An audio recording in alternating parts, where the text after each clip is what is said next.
ایران کے شہید supreme leader آیت اللہ خامنائی، ان کی صاحبزادی، بہو، داماد اور کمسن نواسی کی نماز جنازہ قم کی جم کران مسجد میں ادا کر دی گئی۔ نماز جنازہ میں لاکھوں افراد نے شرکت کی۔ ہر آنکھ اشکبار اور ہر طرف انتہائی رقت آمیز مناظر دیکھے گئے۔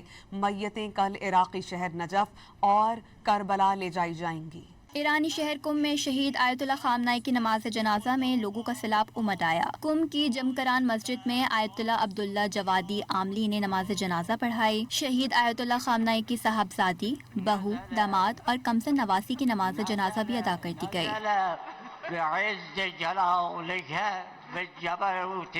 نماز جنازہ میں لاکھوں افراد نے شرکت کی۔ اس موقع پر ہر آنکھ اشک بار نظر آئی۔ ہر طرف انتہائی رقت آمیز مناظر دیکھے گئے۔ شرکا زار و قطار روتے رہے۔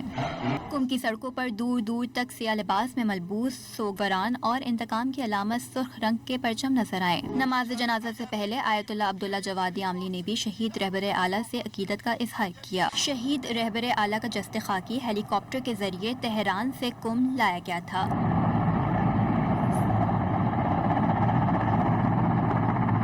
آیت اللہ علی خامنائی اور اہل خانہ کی میتیں کل عراقی شہر نجف اور کربلا لے جائی جائیں گی۔ ایرانی میڈیا کے مطابق ایرانی صدر مسعود پزشکیان اور اسپیکر محمد باقر کالباف بھی عراق جائیں گے۔ جمعرات کو مشہد میں آیت اللہ علی خامنائی کو سپرد خاک کیا جائے گا۔